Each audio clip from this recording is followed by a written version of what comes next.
view, vow, view, vow, view, vow, view. Vow to view, vow to view, vow to view, vow to view, vow to view, vow to view, vow to view, vow to view. Vow to view each other's movies, even though we don't always like them, but it's okay because we love each other and movies too. Hello, everyone, and welcome to Vow To View, a Daly Planet podcast all about marriage and the things we force each other to watch. My name is Scott Daly. And I'm Elyse Daly. And together, we're what? the Dalys! That would have worked so much better if you told me about it before we did it. Yeah, but we have been married For like almost a year now. Almost a whole year, which, I mean, in the grand scheme of things, I think makes us an expert of marriage, right? That's how that works? No. I mean, like the first year's the hardest. First year is the hardest. Da-da-da-da-da-da. I don't think No, but they don't say the first don't- year is the hardest, babe. It's more of like if you can get through the first 5 years, you're good. Oh. First year's really supposed to be the most difficult. Oh, so no. the fact that Is this you supposed to be still the love most me, difficult? I think it is. Oh, yeah. I wrote this joke The first couple for of years. that to be the exact opposite, but Yeah. apparently, You're wrong. oh, well, good, We'll keep a tally on that. good. Scott's wrong one time so far in this episode. Anyway, And Elyse, that means we've got a healthy marriage because we tally how many times each other are wrong. that does not sound healthy at all. No. Elyse, So darling, we don't really, yes. darling, Uh-huh. light of my life, Yes. Mother of my dogs. Oh, yeah. Only dogs. Only dogs. Why don't you explain to the good people here what we're doing here? What are we doing? What is this? What is Vow To View? Well, so in like every relationship you've ever been in, I'm sure that you've had one of those moments where you're like, oh my gosh, you haven't seen that? And the other person's like, no, why would I have seen that? And so we decided to have an hour or so, more or less, I don't know, where we talk about the movies that each other have not watched. Yeah, like I guess part of marriage, I guess part of relationships is forcing your significant other or spouse or whatever, Forcing, educating, asking, enriching, nicely to watch the things that are important to you that they maybe haven't seen yet. And in this world of so much entertainment, there's so much TV, there's so many movies, we all have these long lists of things that are important to us that our significant other, our spouse, has not seen, has missed out on, has had a void in their life. You know, I think that the reason we're together is because we each have had that missing piece of each other's movie library. And so now we together can be complete. Yeah, I'm sure The Bachelor is the missing piece, right? That's the missing Bachelor, piece. The Bachelor Winter Games, Bachelor in Paradise. What is The Bachelor You're lucky Winter you missed Games? out on Bachelor Pad, although I thought Bachelor Pad was pretty good. That sounds awful. It was pretty good. It sounds terrible. It was actually a competition. It was like a game show. It was like Survivor meets Love. I guess that's more honest. Yeah. At the end, you could either choose money or choose love. And it was really fun. I bet most people chose money. Well, you know, some people said they were going to choose. Because if you both agreed to take the money, then you both got the money and could split it. But if one person chose money and one person chose love, the person that chose the money got all of it and the other one had nothing. I think you both agreed to take the money and then just date after the show is done filming. Well, What's that would to be stop you from doing that? That could be the thing to do, except if you really didn't like the person and just wanted all the money.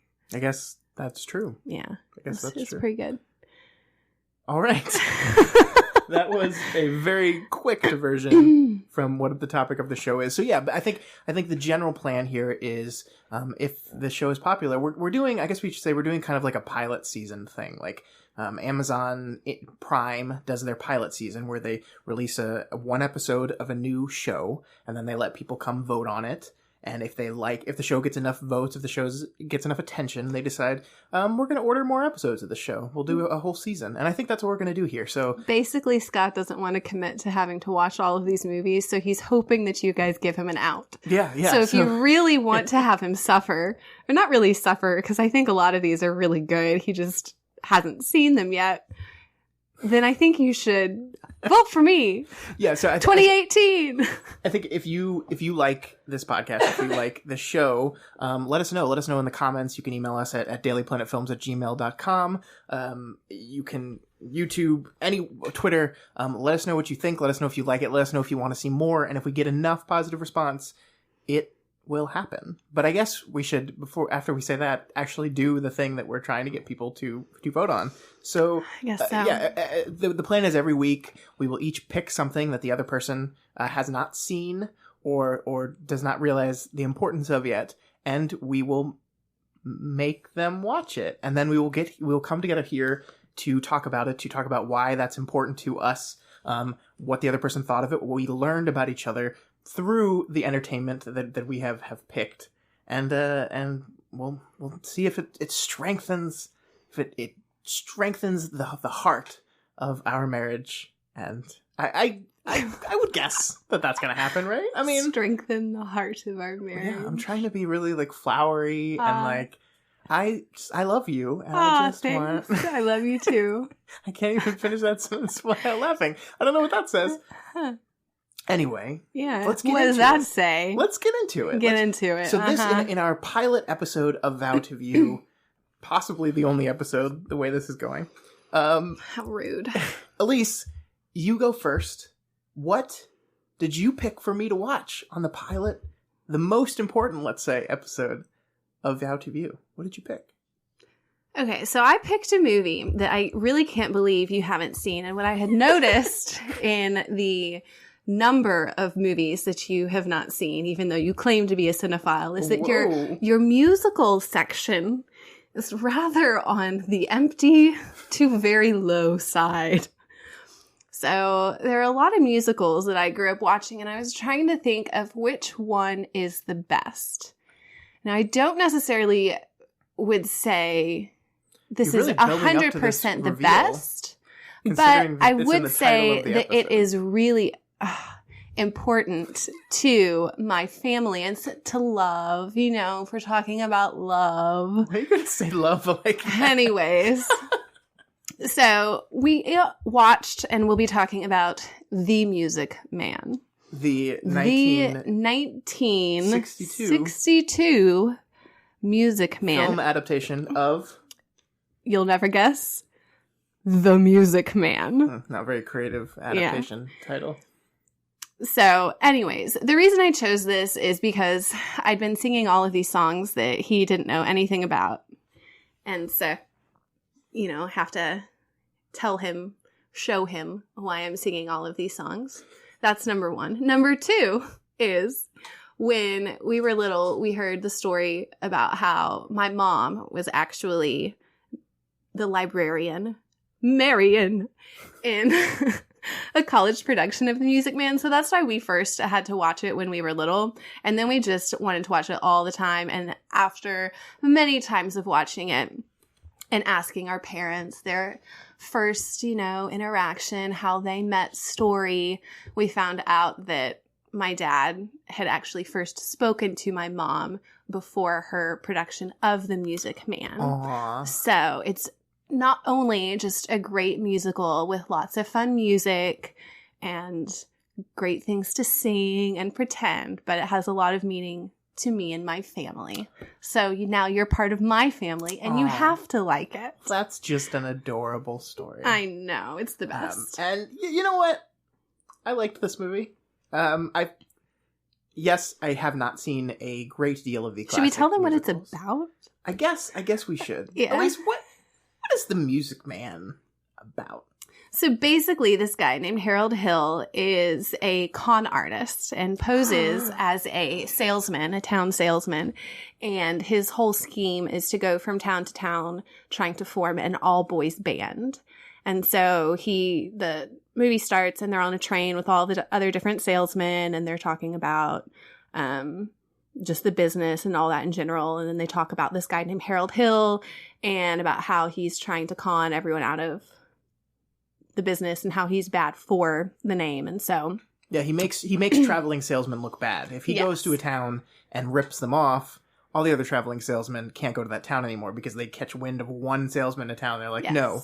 So he's ruining the trade for everyone else in the business. Yes. And on the train, he learns about this little town, and it's the town that they end up stopping at. And he's like, I think that's a challenge to try and get them. And so he gets off, and it's this little town in Iowa that's very close knit. And it's like, if you could picture a town in the early 1900s of a bunch of gossips in the north, that is that town. Everybody knew everybody's business. What state is that town in? In Iowa. It's a long...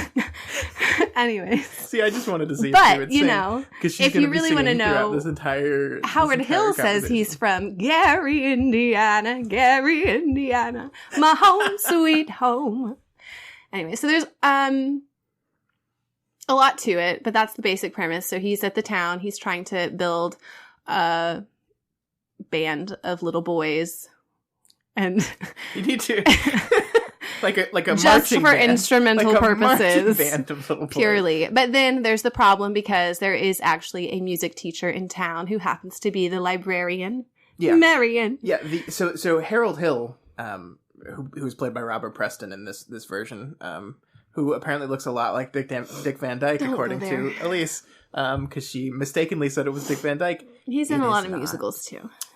He actually knows nothing about instruments, how to play, how to teach people. It's the thinking method. Yeah. You think the song. You think you know the song, and therefore and then you can So play he it. sees the one person in town that knows how to teach musical instruments as a threat because they are the one person in town that could discover how much of a fraud he is. Mm-hmm. So his solution to this in classic 60s fashion is to just make her fall in love with him, and therefore she won't rat him out. And that's his plan. So and it works. It does.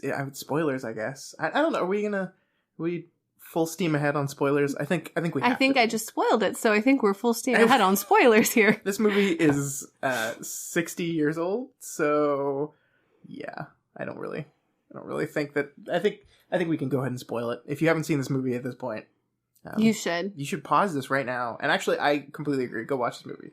Oh, you did like it. I did. I told you I liked thanks. it. Yeah. So this movie has, I think, one of little Ronnie Howard's first appearances in Ron film. Howard is in it and is adorable because he has this lisp, and it's like, I think they just told him to like spit as much as you can. Did. And so he's just like, you see his cheeks, he's just trying to fill them with as much air, and then he just spits everywhere. And he's precious. Yeah, it's a very funny movie. The recurring gag, there are many recurring gags in this movie, but one of the biggest ones is that anytime someone walks up to Harold Hill and like asks for his credentials or asks if he can prove that he actually knows what he's doing and he can actually teach these boys how to play his instruments, he distracts them by like playing off their ego, making them sing something, giving them something he thinks they want. He's an expert con man and cons his way through basically every single person in the story. And that's very funny to watch. Like there's a barbershop quartet of guys that I think are newspapermen in the town. At least they're one on the of them school is. board. Oh, well, one of them runs a newspaper. I know that. Yes. But they hate each other, and he makes them into a barbershop quartet, and they just continually sing. Light a rose, I'm home again, Rose. She's gonna be singing the entire time. No more musicals. No more. No, they're so good. But it's a lot of fun. It's a lot of fun. The songs are very catchy. The way he like turns the town onto the idea of a band is by pointing out that they just got a new billiards table in their pool hall and how much trouble a billiard right table here in is River City. And that starts with T and that rhymes with P and that stands for pool. Stands for pool. Yes. It's the best. It's like all of the songs, they can work into so many different things in life. And now that you've seen it, we can sing the songs together. Oh, see, now we're... the heart of the marriage is so much stronger. It's built on music. It's great because, like, I have watched The Simpsons since I was a little kid, and there is... The monorail episode of The Simpsons is basically making fun of the Music Man. And when he's singing about the town getting a monorail... Making fun? Well, it's referencing... I think it's just referencing. It's not making it's homage, fun of it's an homage anything. to the Music Man. It is, like, there's that whole monorail song is directly off of the Trouble. Man. Yeah. The Music Man song. Right here. Yeah. In Simpson City. Springfield City. Elyse has not watched The Simpsons. Maybe that's I'm not watching The Simpsons. That's the future. The Simpsons is one of my favorite television shows. Well, I am so sorry. I'm sorry, you agreed to do this podcast, and the agreement was whatever the other person says. So, yeah. And of course, the story is that the woman he's trying to con, he eventually actually falls for, and she actually falls for him. But the thing that I like about this is it's not just she falls for, like, it's very different from your standard kind of romantic comedy type of story where she falls for him, then learns the truth, and then hates him for it. Then they get back together in the end. She actually learns the truth like halfway through the movie and just like decides she's okay with it, because one of the things that he actually does help the town, and that's kind of the message of the whole thing, that even though he's like trying to swindle them, he actually helps people in the end. But poor little Ronnie Howard is embarrassed to speak because he has a stutter and his the lisp. Director told him to talk like that. Yes. So, but the excitement over these instruments and the excitement over the band causes little Ronnie Howard to speak for like the first time we've seen in the story. And then he sings a whole song and he's talking in the rest of the play. And the librarian is so happy that this happened that she's basically decided that she's with this guy no matter what. And so there's not any of that like forced conflict of the reveal of who he actually is. The conflict here is whether he's going to decide to stay or not, whether he is going to actually realize that he has feelings too, or if he's just going to cut and run like he has everywhere else. And that's one thing also that I like about it is, I feel like a lot of times in movies, and especially in musicals, because musicals are very fake at times. Yes. And it's just, even when you go and see musicals live, it's like you have a certain draw to your voice and you have to speak that way, Mm-hmm. And I like this because I feel like the love story in it is not, while it is an important part of the story, it's not so much pushed on you as the audience. Right.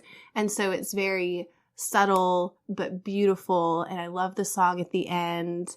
And it's just like, it's nice. It's a nice little interlace into the story without being overbearing. Yeah, it is not the main part of the story. I think I said, like, there's a part in the middle of the movie that is very clearly like an act break. Like, if this was the musical and the play, that's where you would have had intermission. Yeah. And the romance part of the story hasn't even really started yet at that point, like halfway through the movie. I think it's a 2.5 hour long movie. This is not short, because I think the musical itself is probably musicals are standardly 2.5 to 3 hours. But that central plot line of them falling in love is not even really explored yet, and that's because it's not really the main focus of the story. The story is centered on Harold Hill and his learning his lesson, I guess. Like, the idea that he is swindling these people and he is absolutely wrong. Like, he's done this many times before and he's ripped people off and never delivered on what he had promised them. And this is kind of both the town coming to a realization that even if it's not entirely true, he has done something for the town. He's helped the town. This town was like you said, this gossipy place where not a lot happened and there wasn't a lot to get excited about. And they were like afraid they weren't very friendly to outsiders. Like, that whole Iowa song is showing how they're not too friendly to outsiders. They'll say hey, they'll say hello, they'll be nice to your face. They want you to give Iowa a try. They'll say it to your face, but the second you turn around, they'll pick a little, talk a little, pick a little, talk a little, tick, tick, tick, talk a lot, pick a little, talk a little, pick a little, talk a little. For someone who has not seen the movie, these random songs are gonna be like, wait, what is she saying? They're gonna be like, oh my gosh, I gotta go see it. I gotta see it. Yeah, but it's also him realizing that. I think because at the end of the movie, he decides to stay in the town, right? Mm-hmm. He does not leave the town. He decides to stay, and the band goes marching down the street. And the band that we see at the very end of the movie is obviously not the real band. Yeah. It's fantasized, but we do see the actual kids band actually play music, not super well, But but the thinking method, it worked a little. well, and we see that all that parents really want is like their kids trying to do something. So like they're not playing too well, but all the parents in the audience are like, "Oh my God, look at him. He's doing so good." And it's like your parents getting excited just because you're trying something new. And like the idea that they would actually know how to play perfectly after 4 weeks. Yeah. Like that's ridiculous. Yeah. But I love that message. I love that central theme. And I like how it's the love part of it is there, but like we said, is not the central part of it. And the music's great.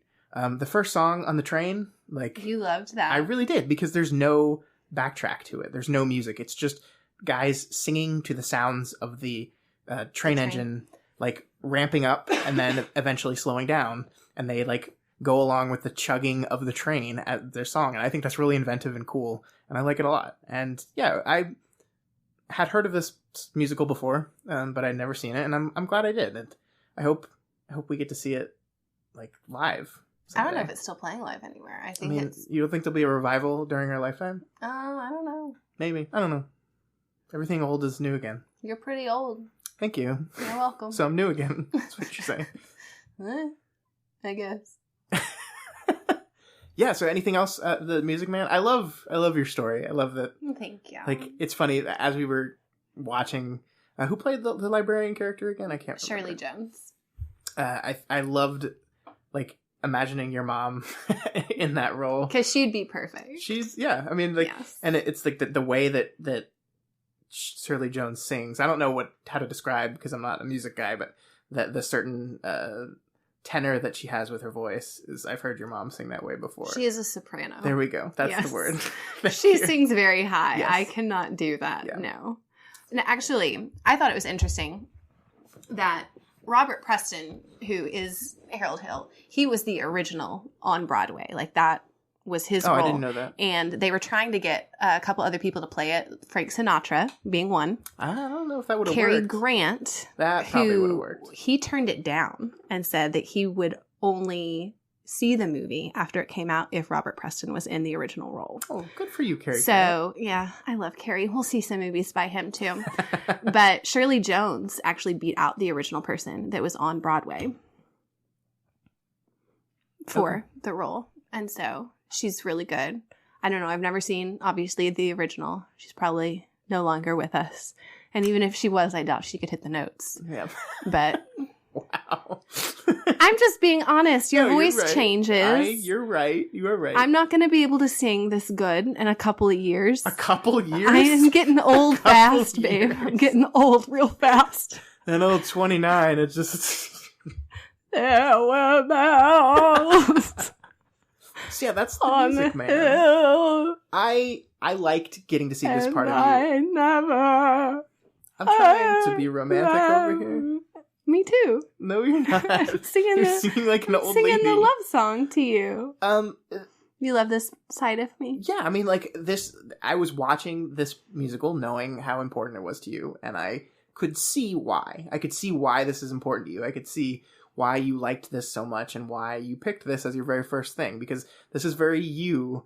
Like, the style of comedy, the style of music, the style of movie is very your interests and what you like. So I feel like, I mean, I've known you for 3 years now, but I feel like I got to know you a little more. And I think that's part of what's cool about this whole thing. So really? He loves me. Oh my God. Oh my God. So yeah. He loves me. Anything else on the He Music loves me Man? not. We rented it from Amazon. Amazon, yeah. I don't think it's streaming anywhere because old movies are notoriously bad at showing up on streaming services for free. Like Netflix has almost no old movies. I don't think Hulu has very many either. Filmstruck, the service, has a bunch of them, but I don't think this one. But if you want to see The Music Man, Which you should. you can rent it for I think $3.99 on Amazon and iTunes. And You all that can stuff. rent it for $2.99 $2.99. standard definition. Oh, well, which is it? I don't think Or it's in buy it for $9.99. I can't believe we don't Standard own this definition. on Blu-ray. I know. We're gonna have to own start a lot of owning films, things. and we do not own this one. Yeah. Most of the movies on the movie shelf are Scott's movies. That is true. We'll have an Elyse takeover pretty soon. I don't think so. I think so. I think so. I do believe. Speaking of Scott's movies, I think yes. I think it's Scott's time. movies. I think it's time to move on to my pick, and we will discuss my pick right after this. 76 trombones led the big parade, with 110 cornets close at hand. They were followed by rows and rows of the finest virtuosos, the cream of every famous band. 76 trombones caught the morning sun, with 110 cornets right behind. There were more than 1,000 reeds springing up like weeds. There were horns of every shape and kind. There were copper-bottom timpani and horse platoons, thundering, thundering all along the way. Double bell euphoniums and big bassoons, each bassoon having his big fat say. There were 50 mounted cannon in the battery, thundering, thundering louder than before.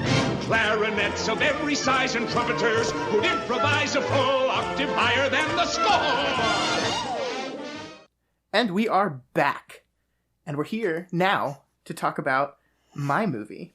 The movie I picked, because it is a movie this week. And Elyse, I had you watch Gattaca. Mm-hmm. Gattaca. Why do you say it like that? I don't know. It's the 1997 sci-fi drama directed by Andrew Niccol, who also went on to direct some other movies that aren't that great. Oh, that's a bummer. But he did write. He's a writer too, and he wrote The Truman Show. I loved The Truman Show. Yeah. He wrote. Don't see it. Good afternoon, good evening, and good night. He wrote Lord of War, the Nick Cage film from 2004. He wrote In Time, the Justin Timberlake. Can we stop for just a second? And can you cross your heart and kiss your elbow? I will not have to watch a Nicolas Cage movie because I hate Nicolas Cage. I can't promise that. I'm sorry, I can't promise that. You might have to watch a Nicolas Cage movie. If I pick one of my favorite movies of all time is a Nicolas Cage movie. I've already seen that one. They didn't know that. Oh, I'm sorry. I've already seen it. You can't make me watch it again. Ha ha! Nope, I'm going to make you watch it. Okay, so Gattaca is, like we said, it's a sci-fi drama starring Ethan Hawke, Uma Thurman, and Jude Law was one of his earliest films, I think. This is Jude Law, one of the introductory Jude Law performances on this movie. And this is a movie about genetic modification, mm-hmm. about it takes place in a near future world where we not only have we mapped the human genome, but we found a way to basically decide what people have and what they don't have from birth. So you get pregnant or not even naturally get pregnant, you fertilize eggs in a test tube and then decide, I want it to be a boy, I want him to be tall, have brown hair, blue eyes, I want him to... 6 fingers. 6 fingers, yeah. There's a 6-finger pianist, because they can play... What? It sounded like you said pianist. I said pianist, which is how you pronounce the pianist. Word. That's not how you pronounce the word, Elyse. I was a pianist. No. Yes, I was. That's not how you pronounce the word. It's pianist. Okay. Look it up. Don't not right the second. Okay. After we're done recording, look it up. Okay. And Jesus. Sorry. Anyway, yeah. So the story is Ethan Hawke is a character who was born the natural way, and therefore has all kinds of disadvantages in the world because he is a real boy, an invalid, as they call him, which is a person that has not been genetically modified. So he wants to go to space. He wants to journey to the stars, and only the best of the best can get there, and that's only people who were genetically modified as kids. He has a heart condition that he was diagnosed with that gave him a 99% chance of dying by the time he was 30, and the movie starts and he's 30, so he makes it. Mm-hmm. And the movie's about how he gets into I guess it's their space program called Gattaca, which is where the name of the film comes from, but also the GACNT from DNA. And so he basically hires Jude Law, who is a valid person who has been in a car accident that's crippled him and takes his blood and his hair and his DNA in order to fake his way into Gattaca, and that's how the movie starts out. And he basically, it's about his journey through that, and the movie thematically is about the human spirit and the cost of this kind of genetic modification, what it does to people and what it does to how people look at their life, and how people, like, how not only it divides us into classes, but it decides who we are and what we can be, and how it kind of destroys people too, because Jude Law's character is a guy who was given everything, was destined to be the best at everything, and he can't handle it. Whereas Ethan Hawke's character is a guy who was destined to amount to nothing. His dad even says to him, the closest you're going to get to a spaceship is if you're cleaning the inside of it. And he wills his way beyond that. And I love this movie. I watched this movie, I don't remember when it was. I think it was probably in college in like 2004. One of the guys I ended up living with for 5 years really liked this movie and introduced it to me. And I just couldn't get enough of it. I love the themes. I love how it's shot. I love the music. I think the performances are great. It's just a really great movie, and it's one of my favorite science fiction movies. So, Elyse. Yeah. What'd you think of Gattaca? I liked it. I liked the whole idea of the movie. And I think it's really interesting because I don't think we're necessarily as far off now from what is portrayed in the movie today. Like, I think, pretty soon we're going to start saying, let's get rid of all modifications, and I think that's a very interesting idea to see right now how it could potentially play out. So I thought that was very interesting. I liked that part of it. 20 years the movie came out, so we're even closer to this reality than we were. Yeah. And then genetic modification was a big thing in the 90s because I think we had sequenced DNA for the first time. Yeah, cloning and so we had realized that this future potential is not off, and I like that it comes from a place of legitimate concern and care for your kids. If someone told you, I can guarantee that your kid won't get fat. I can guarantee that your kid won't have a heart attack, won't get diabetes, won't have heart disease, won't get Alzheimer's. We'll live this long. We'll have a happy marriage and have kids. Right. I can guarantee all those things. You, as a parent, you're kind of like, yeah, I do that. Like, why would you not want the best for your kid? But I think one of the messages of the film is, by doing that, you're actually setting them up to not only unrealistic expectations, but you're kind of potentially dooming them because you're robbing them of the challenges of life. And I think one of the most important lessons that kids have to have these days is that failure is good, and that only through your failure are you able to become better. Oh, that's like the message of The Last Jedi. We're not going to go there. And I think that by creating the perfect person who was designed specifically for this purpose to become a pianist or to be an astronaut or whatever it is, that it's like it's already predetermined what you're going to be and how good you're going to be at it. And there is no room for you to exceed your expectations. Yeah, and there's actually a line. There's a line right about that in the movie that I think one of the guys says, do any of these people exceed expectations? And he goes, no. He's like, they meet their expectations, because if they're not meeting their expectations, it's just an indication that we haven't measured their expectations properly. And yeah, that's a depressing outlook on life. Like a lot of greatness is born from persevering through hardness and challenge and difficulty, that exceeding what everyone thought of you. And the other line in the movie I really like is Ethan Hawke's talking to Uma Thurman's character, who's a character that's like, she has a genetic disorder. She's in the program, but she barely just made the cutoff to get into Gattaca. She has a bad heart, just like Ethan Hawke's character does. And she's like obsessed with perfect DNA and genes, and like, because she's coming from a place where she is in but still lacking. And he says to her, you know, if all you're doing is looking for failure, then that's all you'll see. And that's one of the things is that when you set someone else to be the perfect human being and then they don't achieve, they get second place like Jude Law got in the swimming competition, all you can see is your failure to meet that high expectations. Where if you just go through life and just try your best and you're not set up as this perfect like example of humanity, you can achieve whatever you want as long as you have the desire and the drive to do it. And that's what the movie's about. Yeah, because I think there's a big difference between knowing what you're supposed to become and what your limit is, as opposed to figuring it out on your own. And I think the six-fingered piano player is the perfect example of that, because what if he didn't want to play the piano? His parents bred him with an additional finger to make him the best piano player.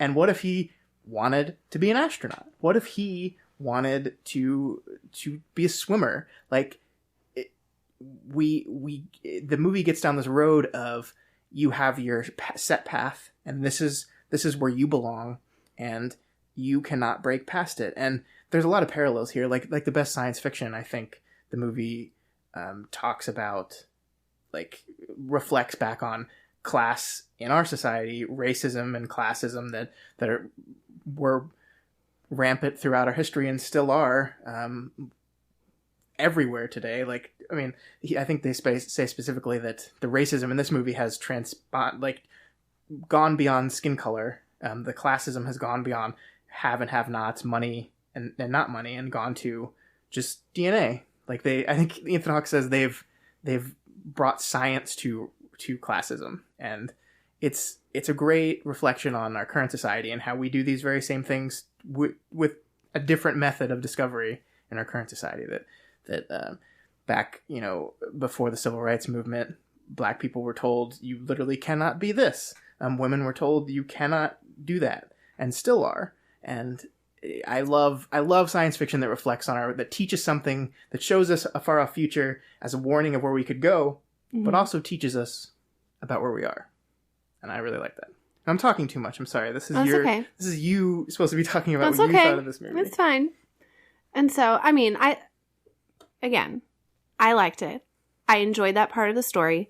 I really like Ethan Hawke, and I think that this year I've seen a lot more of Ethan Hawke than I normally do. We watched the Before trilogy. We did watch the Before trilogy, and I think that was maybe my favorite thing that I have seen him in. And he hasn't been, I guess, in a ton as of late. But I thought he was really good at this. He was very 90s. He was big in the 90s. He was very 90s. I liked Uma Thurman. They met on this movie. I know, they met in this movie. You didn't even know that. I was like, I think they were married. In this podcast about marriage and movies, we watched a movie where two people met on the set and got married and had children, and then it didn't work out. No, they got divorced. Didn't work out. I will say, I did not like this relationship love story as much. It felt a lot more forced to me. And I think it was supposed to be a big part of, you know, like, recognizing you don't have to, like, care about, you know, one person's DNA. You can still love them anyway. And that's great. But I didn't necessarily believe it. I thought it was very, I don't know. I understand why they got divorced if their characters were anything like them in real life. I'm glad it worked out better for them for a while. But I didn't necessarily buy into that. Yeah, and I don't think I ever really have either. I agree with you that it's ironic that I don't think the actors have that much chemistry with each other. Mm-hmm. And I thought they were, like, the movie is very stiff because all the characters in the movie are very stiff, because it seems like in this future where you are set on your destined path, like, everyone walks very straight. Everyone's always, like, suited up. Ethan Hawke walks with his hands behind his back, always in this very formal posture. You might say they regressed to the time of the Music Man of Iowa before Harold Hill. You might say that. You might say that. There's connections between these movies. You didn't even know took place. I did not. But yeah, to me, the romance was less about these two people falling in love with each other and more about Ethan Hawke and his character Vincent teaching Uma Thurman that lesson of you don't have to be limited by what people say you are. Like, she's a character who, she's in the program, she's in it, but she's never going to get to space either because of her heart. She's in line, they say she's in line, but it seems like that's kind of just like, yeah, we'll get to you, and it's never going to happen. And she's kind of resigned herself to giving up, and she, I think, learned through him that like, you can do it. You can do the impossible. You can reach beyond your limitations. And so it was less about the romance to me than and it was more about that aspect of it. Mm-hmm. So yeah, I mean, I agree with you that the romance isn't great. And I know that it's not a love story. No. Yeah. But I think that I don't know, I always feel like if you're trying to put one in there just because you think it's going to make your female audience happy that goes and sees the movie, then it is a very 90s female lead character where her only role in the story is a reflection of him. Mm-hmm. It is a very 90s movie. We've done better in the past 20 years, slightly, but yeah, I agree with that. Yeah, and so the most interesting relationship to me is the one between the brothers, though. That complicated relationship, because we haven't even talked about that. Mm-hmm. After they had Vincent, their son, naturally, and saw all the difficulties and troubles he was going to have, the parents Mm-hmm. naturally said, well, with our next one, we got to go through this genetic modification. And they basically created the perfect child in Anton, which was his younger brother, Mm-hmm. who actually got his father's name. That's a detail that I missed up until this point, or I just hadn't remembered it up until this Mm-hmm. rewatch, that Vincent is not given his father's name, and the next kid, who's perfect, is given his father's name. Yeah. And so part of Vincent's drive to achieve his goals is this idea that he was like never good enough, that Mm-hmm. he was not even worthy of his dad's name. And I love the recurring it's a 3-beat in the movie of them swimming as far as they could and turning back, and it's a perfect metaphor for the movie as a whole. It's implied that his brother Anton always beats him on these swims because he's just stronger. And then the last time they swim together, the thing that kind of makes Vincent's decision to go pursue this dream, even though everyone's telling him it's impossible, is that he beats his brother. He swims further than his brother does. Yeah. And that's reflected in the end of the movie when they have one final race where they do it again. And once again, Vincent wins, even after all this time, and has to save his brother's life again. And this idea that he gave it everything he has because failure wasn't a concern to him, that like he never saved any energy for the swim back because all he had was going forward. And I like that a lot. Mm-hmm. And I like that, like, that's something that his brother can't reckon with, that we think that we make choices in life to set up our kids to have the best possible chance of success, and maybe by even making some of those choices, we're kind of hurting them in the long run.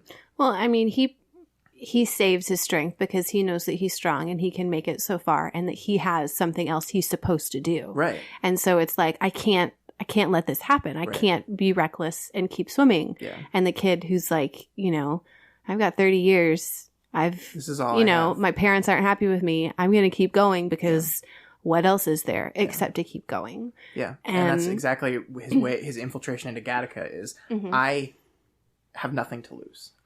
All I have is my dream, and that's sad to a certain extent, but it's also kind of inspiring that, like, this idea that if you give it everything you have. And I like that there's a subtle setup for I never saved any for the line back. Tony Shalhoub is in this movie, and he plays the dealer who hooks him up with Jude Law to do this whole person exchange. And he says, I'm going to give it 100%. And what Tony Shalhoub says there is, that'll get you halfway there. And I love that that's kind of a little setup for he never saved any of it for the way back, because he's only interested in.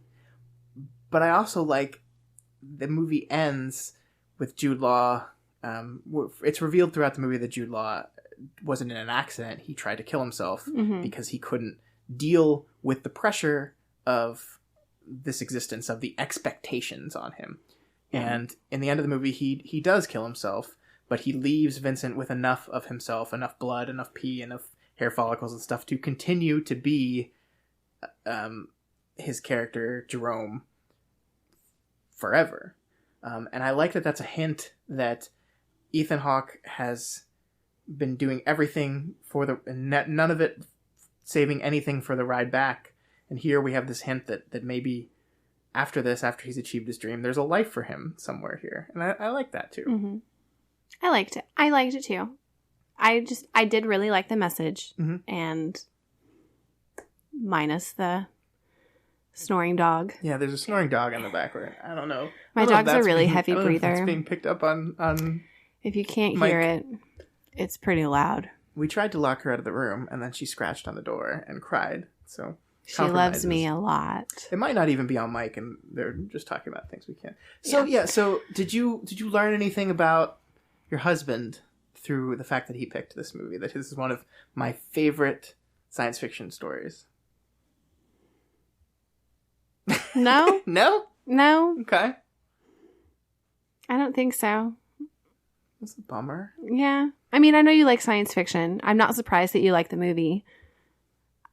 You love movies about and then there's this guy and he just he continues and he pushes through, and it's you really like characters that are able to overcome. Yeah. And I think that that's fantastic, and I do too. And I like I like that you're able to learn lessons through those. And I have dreams. I know you do. I want to feel that my dreams are achievable. I know. And that you put in the work and you will get there. And so I like movies that say that no matter, even if it seems like it's impossible, even if everyone's telling you it's impossible, that you can do it. Just assume another guy's identity and you can do it. Yeah. Any Jude Laws out there need a... I don't think you want to be Jude Law. He cheated on his wife with his nanny. Oh, I think that's not something you want to be in real life. Here we go. No, I don't want to do that. Yeah. But we don't have a nanny, so... We also don't have any children. With dogs. Yeah. Yeah, so that's Gattaca. Yeah. Anything else? Anything else you liked about the movie you want to talk about? No. No? No, I don't think so. Okay. It's good. All right. It's good. I passed the Elyse test. I didn't fall asleep, and I wasn't on my phone we should make the Elyse test a standard going through these movies in the future. I fall asleep during movies a lot. A lot. Especially on Friday nights. Yeah, it's just the demands of the job. All right. So that's Gattaca, and that's The Music Man, and that's Vow To View. Oh, I did learn something. What did you learn? In Gattaca, I think all they needed was for someone to come in and start an all-man band. I think it would have solved everything. It would have. It would have brought them all together. They would have realized, there's something that everyone can learn to be good at. But what if, they're genetically modified to have a certain amount of lung strength in order to blow into a tuba? Good for them. Well, they'd be better than someone who wasn't genetically modified to have lung strength to blow into a tuba. Just because you have the lung strength doesn't mean you have the ability for the think method to work the music out through your fingers. The think method is not real, Elyse. You cannot learn an instrument by thinking about playing it. You can learn the song you're supposed to play. Yeah. What it's supposed to sound like. Yeah. So you know if you play it wrong. All right. Vow To View. That's it for this week. Scott was wrong twice. I was not. Yeah. Why don't we go ahead and I know we said this is a pilot episode. We might not do another one, but why don't we go ahead and I think what we're going to do is at the end of the episode, we're going to announce what we're going to watch next time. So if you guys want to follow along, you can watch these movies or TV shows or whatever it is ahead of time. So we're not spoiling them for you. But Elyse, So here's how I decided to do this. Oh no. What have you selected for me? I am going to say one of the famous quotes from the movie that I chose. Okay. And see if you can guess it first. Okay. Is that okay? Yeah. Okay. Are you ready? I hope so. Okay. It's kind of a long one. I'm going to try and act it out like she did in the movie. Okay, don't blow your mic up. Don't speak too loudly. Okay. As God is my witness. As God is my witness, they're not going to lick me. I'm going to live through this, and when it's all over, I'll never be hungry again. No, nor any of my folk. If I have to lie, steal, cheat, or kill, as God is my witness, I'll never be hungry again. My fist is up in the air. Do you know what it is? I'm guessing that's Gone with the Wind. Oh, you're right. Good job, babe. Yeah. How'd you know that? I know movies. Oh. Can you believe he's never seen that movie Yeah, and he calls himself a movie lover? That's one of the big holes in my filmography is that I've never seen Gone with the Wind. We're going to devote an entire day it's a long one. So sorry it's so long, but it's a good one. All right. So Elise's pick for me next time is Gone with the Wind. My pick is, ironically, another science fiction movie from 1997. Oh. I picked the sci-fi action film Starship Troopers by Paul Verhoeven. No. This is Is that the one with the little action characters? What? Starship Troopers? What's the one with the little action figures that they go run around and they pretend to, like, take over the city? No. Oh, good. Starship Troopers is a movie about killing giant killer bugs. Oh. And it's actually not too hidden metaphor about the dangers of fascism that a lot of people missed the first time they saw it. But we will talk all about Starship Troopers and why I love it and why I hope Elyse does too. She's not going to like it. Next time. See, at least I'm picking movies you might like. Yes. I'm picking movies that I'm not going to like the second I pick one. movies that are important to me. Okay, so tell me why this one is important to you. I will tell you next week on Vow To View. So like we said at the beginning, if you guys like what you heard here, if you like this show, my wife is flicking me off. Oh, I didn't realize that was not intentional. I'm sorry. Elyse, I didn't mean to. Elyse. I wasn't doing that on purpose. I have pimples. Wow. Oh, that makes me sound like I'm a gross person. I'm sorry. Anyway, so if you like what you heard today, if you want to see more of this, if you like this, reach out to us. Send us an email at dailyplanetfilms@gmail.com. Tweet at us at dailyplanetfilms. Comment on this on the website, on YouTube, wherever you're listening to it. Send us a comment and say, yes, we like this. We want more of it. That would be awesome. Or you can just tell me how much you like me. Well, that's not really the point of it. That's not really what we're doing.